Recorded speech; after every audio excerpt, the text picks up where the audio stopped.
Welcome to Sinful's Horror Stories.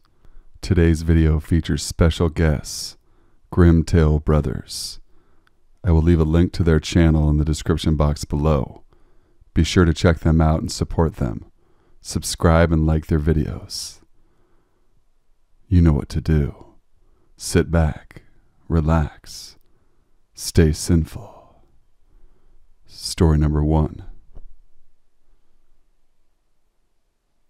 So I live in Scotland, and had previously sent in a story about hearing 7 loud footsteps coming up my stairs, suddenly stopping.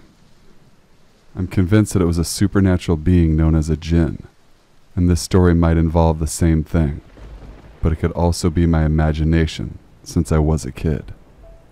This may not seem scary to others, and not much really happens to be honest, but it definitely scared me as a kid, and I never forgot about it. Anyway, this happened back in the 90s, so my memory is fuzzy, but here we go. I was in bed trying to sleep because school was the next day, or at least I was supposed to be trying to sleep. I was actually waiting on my parents to fall asleep so I could sneak into the living room and watch TV, but it rarely ever worked out that way. I think it was between 9 and 11 p.m. I was lying down, feeling pissed off that my parents were still awake. When I looked forward towards my feet, I saw something. A head, lying at the foot of my bed. I mean, it was actually on my bed facing me. I think it had shoulder-length stringy hair because it was dark. I couldn't make out much else, except for its mouth and jaw moving up and down. I was pretty much frozen at this point, but it suddenly got a little worse. The head began moving closer to me, but not in the way you might think. The best way I can describe it is that it was disappearing and reappearing, left to right while staying somewhat in the center of my bed. With each reappearance, it would get closer and closer to me. What makes it even weirder is that I heard no sound coming from it. It's completely silent, and I can't understand how that could be, as I can see its mouth opening and closing with force. After its 3rd or 4th reappearance, I screamed. This caused my parents and older sibling to rush in to see what was going on. Once they put the light on, however, the thing was gone. I tell them what happened, but they refused to believe it, telling me that it was my imagination, but I was dead certain it was real. This ended with my older sibling telling me that it was actually them just playing a prank, and that it was their head that I saw, just to shut me up. Now, I was a dumbass kid, so I believed it. I mean, they were in their own room, so of course it wasn't them. There was obviously no way they could fake it like that. This was over a decade ago, when I was in my early 20s, but I used to party in a nearby small town in Oklahoma, would come home late in the middle of the night, usually without incident. One night I was coming home down the northbound side of the interstate around 4 a.m., and I got off the exit. There was a car that had pulled over on the off-ramp, so trying to be kind, I stopped to see if they needed a jump. I had jumper cables in my car. I then rolled down the passenger window. A scruffy-looking man approached while a lankier man waited by the car. Me. Are you okay? Do you need a jump? Him. We're fine. We were heading to Texas and our car broke down. We need money to get it to a repair shop. Do you have any cash you'd be willing to help us with? Me. I actually don't carry cash, sorry. Him. In a creepy tone. Oh, come on now, a pretty little thing like you. Surely you have some cash on you. He then smiled the creepiest, most mischievous grin I'd ever seen. Me. Sorry, I just don't, but I have to go. Sorry and good luck. As soon as he stepped back from my car, I sped away. I'm sure it could have been innocent, but he was on the northbound off-ramp facing north. Texas was south in the complete opposite direction. The whole thing just gave me a bad vibe and made me sick to my stomach. This happened around 2 years ago. When I was in my second year of college, I take a bus every day for about a half an hour to get to school. One day I was at the bus stop waiting for the bus, as there were many other people, and smoking a cigarette. I noticed a guy staring at me from across the bus stop. At that time I thought nothing of it. He probably was just staring blankly. The bus came and people started entering. I still had a few minutes before the bus left, so I kept smoking my cigarette. Everyone entered the bus, leaving me and the guy alone outside. He was still staring at me and didn't go inside. I just thought he wasn't taking that bus. When I'm about to go inside, the man follows me quickly, entering just behind. So that's creepy, right? But still, it probably has a reasonable explanation. I sat in an empty seat on the left side of the bus, on the window side. He sits behind me. As the bus starts to go, I put my earphones and take off my jacket.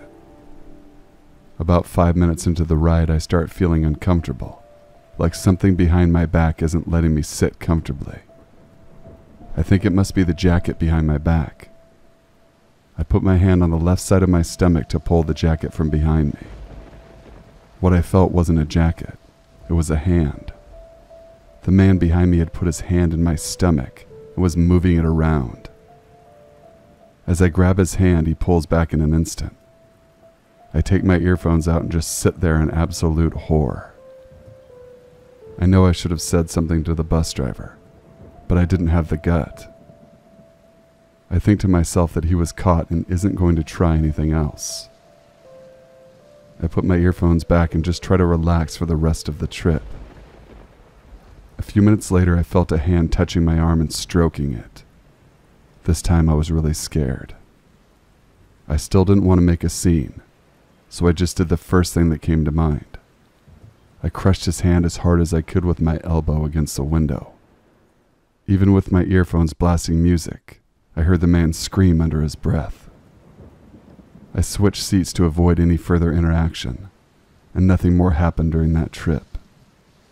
This is a short story, but it still made me very nervous.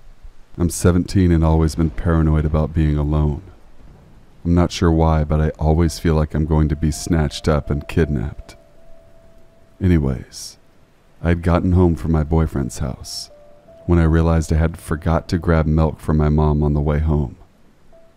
I got back in my car and drove to Walmart, just 6 miles down the road.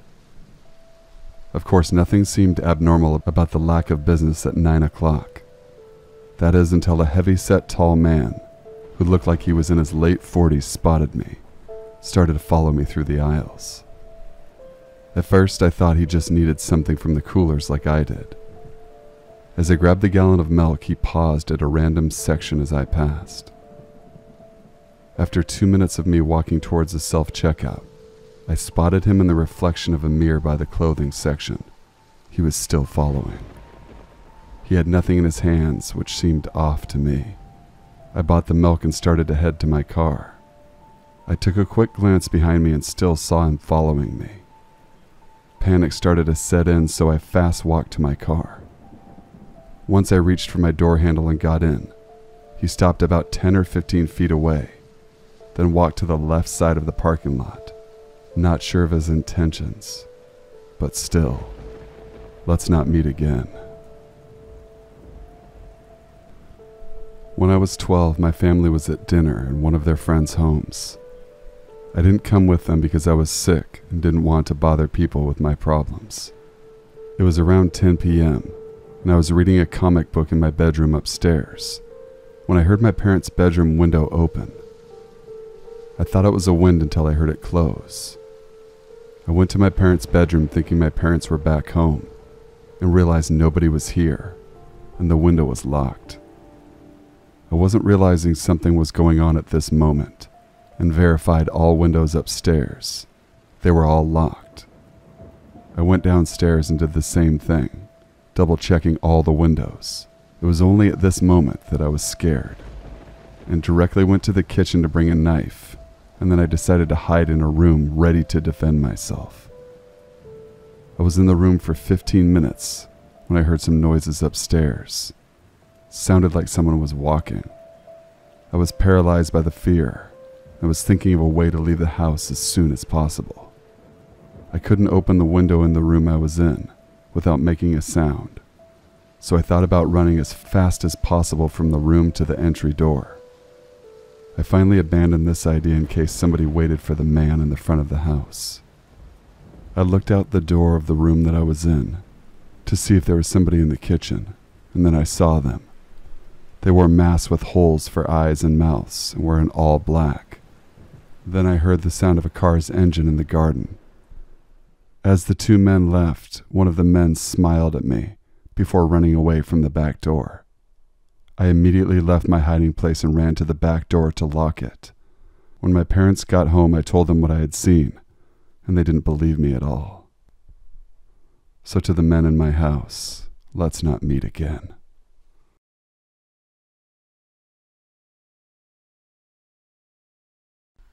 Long-time lurker here, and I always contemplated telling my story. I feel like I am finally ready to revisit that time in my life. Maybe that is because my mother finally forgave herself. I was 10 years old, just started 5th grade. I made a new friend in school, Janie. My parents allowed me to go for a sleepover at her house. They met her mom once. My mom and dad were pretty laid back because I was their first kid. My sisters were 9 to 13 years older than me. So my mom dropped me off, said hello to Janie's mom, and left. Me and Janie started playing karaoke when her mom decided she was going to leave. She said goodbye to us, gave us kisses on the cheek, and I remember thinking she smelled like black licorice. Me and Janie were left to do whatever we wanted for the next 5 hours. Janie's older sister came home around 1 a.m. and told us that we should go to bed because we were falling asleep on the couch. So we went into Janie's room and laid in her bed. Later that night, I can't be sure what time because it was pitch dark, Janie's mom came home. I woke up to a pounding sound on Janie's bedroom door. I started yelling in fear when I felt a hand over my mouth. It was Janie telling me to be quiet and pretend to be asleep. But at the moment, it was too late. Her mom had kicked the door open, stormed over to the bed and grabbed Janie's face. She began screaming at Janie because we accidentally left the TV on. I was trying to hide under the covers, but she saw me. She began slamming her fist on the bed around me and screamed, "You think you are better than me?" over and over. I was sobbing, and all I could think about was going home. I was so scared, and I begged her mom to let me call my parents because I felt sick. Her mom grabbed my chin, looked me in the eyes and said, "I know what you're doing, little girl, and you aren't going anywhere until I say you can."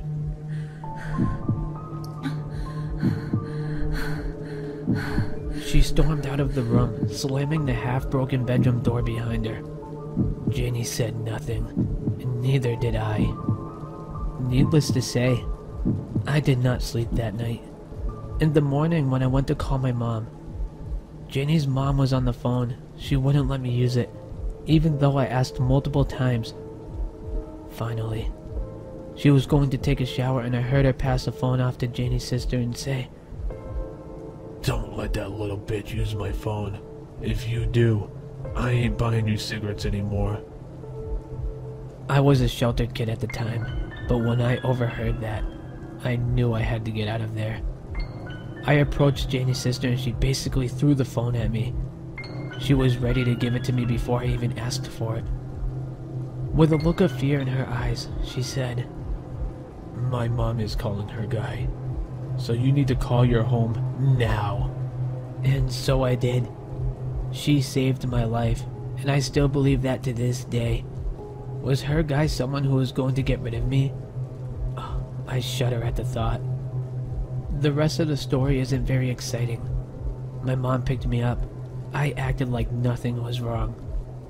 2 days later, it was Parents' Day in school. Janie was in my class, which meant her mom was there. Her mom approached me and asked me why I never wanted to come over anymore, and accused me of being a mean girl. She talked to me in a way that seemed harmless, therefore wasn't obvious to my mom or my teacher. I kept my mouth shut and didn't say a word. Well, until 2 weeks later. My older sister was babysitting me while our parents were at the movies, and I broke down and told her what had happened because I couldn't stop thinking about it. She comforted me and told my parents. We hugged each other and we cried. A couple weeks later, Janie stopped coming to my school. My classmates wondered what happened, and so did I. I didn't want to ask my parents what happened. 15 years later, I heard from Janie on Facebook. There was no life-changing conversation, but we exchanged pleasantries. That's life sometimes. So crazy, alcoholic, abusive mother. Let's never meet again.